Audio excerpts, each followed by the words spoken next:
অনেকেই মনে করেন নভেম্বর ডিসেম্বরে গিয়েই বাচ্চার প্রয়োজনীয় কাগজপত্র সংগ্রহ করা, গুছানো বা প্রতিষ্ঠানের ফর্ম তোলা বা প্রতিষ্ঠানের খোঁজখবর নেওয়া এগুলো আমরা সেরে নিব। কিন্তু শেষমেশ যেটা দেখা যায়, কাগজ গোছাতে গিয়ে কোনো একটি কাগজ নেই অথবা কোনো একটি গুরুত্বপূর্ণ নামের বানান ভুল, এই ধরনের প্রবলেম থেকেই যায়। ফাইনালি যেটা হয়, আমাদের এই সংশোধনী আনতে, প্রয়োজনীয় কাগজ সংগ্রহ করতে ভালো কোনো প্রতিষ্ঠানের ডেট পার হয়ে যায় অথবা ফি দেওয়ার শেষ সময়টাও শেষ হয়ে যায়, এই ধরনের প্রবলেমে পড়ি। এই ভিডিওতে আমরা আলোচনা করার চেষ্টা করব একটি শিশু সন্তানের জানুয়ারিতে ভর্তি করানোর আগে 2, 4, 5, 6 মাস আগ থেকে ফাইনালি চূড়ান্ত কি ধরনের প্রস্তুতি আমরা নিতে পারি, সেই প্রস্তুতি পর্বের পঞ্চম ভিডিও, অর্থাৎ চূড়ান্ত প্রস্তুতি।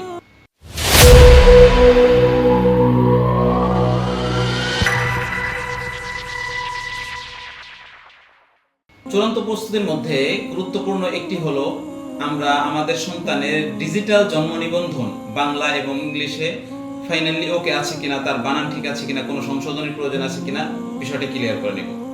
দ্বিতীয়ত, বাবা মার এনআইডি সহ প্রয়োজনীয় যেই তথ্যগুলো প্রয়োজন প্রতিষ্ঠানে জমা দিতে হবে, সেগুলো আপডেট আছে কিনা, রেডি আছে কিনা। তৃতীয়ত, সন্তানের ছবি, বাবা মার ছবি রেডি আছে কিনা। এরপরে আমরা যেই প্রতিষ্ঠানটা চুজ করলাম, নির্বাচন করলাম, খুঁজে দেখলাম, ফাইনালি ওই প্রতিষ্ঠানের সুনির্দিষ্ট ওয়েবসাইট, তাদের ফেসবুক পেজ, এগুলো ফলো করতে থাকা, কবে তারা ফর্ম ছাড়ছে, কবে তাদের ফি দেওয়ার সময়, কত তারিখে, লাস্ট ডেট কবে, এই জিনিসগুলো জানতে থাকা। এরপরে আরেকটি প্রয়োজন হলো, বাচ্চার জন্য প্রয়োজনীয় সামগ্রী কিছু কেনাকাটা বাকি থাকলে, যেরকম স্কুল ব্যাগ, জুতা, মামপট, এই ধরনের প্রয়োজনীয় যে জিনিসগুলো, সেটা কেনাকাটা বাকি থাকলে আস্তে আস্তে কেনাকাটাগুলো সেরে নেওয়া। একদিন বাচ্চাকে সাথে নিয়ে পুরো স্কুল এনভায়রনমেন্টটা ঘুরে দেখা, টিচারের সাথে পরিচয় করে দেওয়া, তার খেলার মাঠে ঘোরানো, এইগুলোর সাথে তাকে পরিচয় করিয়ে দেওয়া। এরপর স্কুলে যাওয়ার পরে যে রুটিনটা তার হবে, স্কুল শুরু করার অন্তত 1, 2 সপ্তাহ 3 সপ্তাহ আগ থেকে স্কুলের হুবহু রুটিনটা তার সাথে প্র্যাকটিস করা। কয়টা ঘুম থেকে উঠবে, কয়টা নাস্তা করবে, এই রুটিনটা কিছুটা প্র্যাকটিস করার চেষ্টা করা।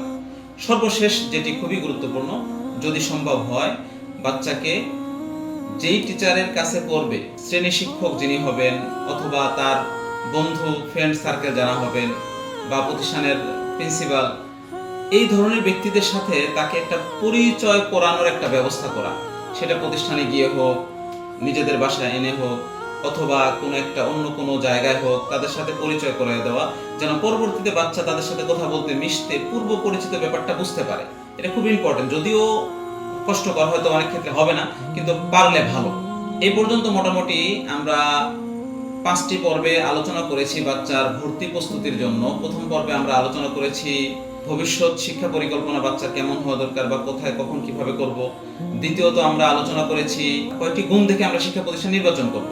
তৃতীয়ত আলোচনা করেছি শিক্ষা প্রতিষ্ঠানে দেওয়ার আগে বাচ্চার স্বাস্থ্যগত এবং শারীরিক কি প্রস্তুতি দরকার।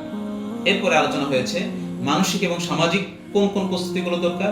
সর্বশেষ চূড়ান্ত এবং কাগজপত্র কি কি প্রয়োজন, সে বিষয়ে আলোচনা হলো।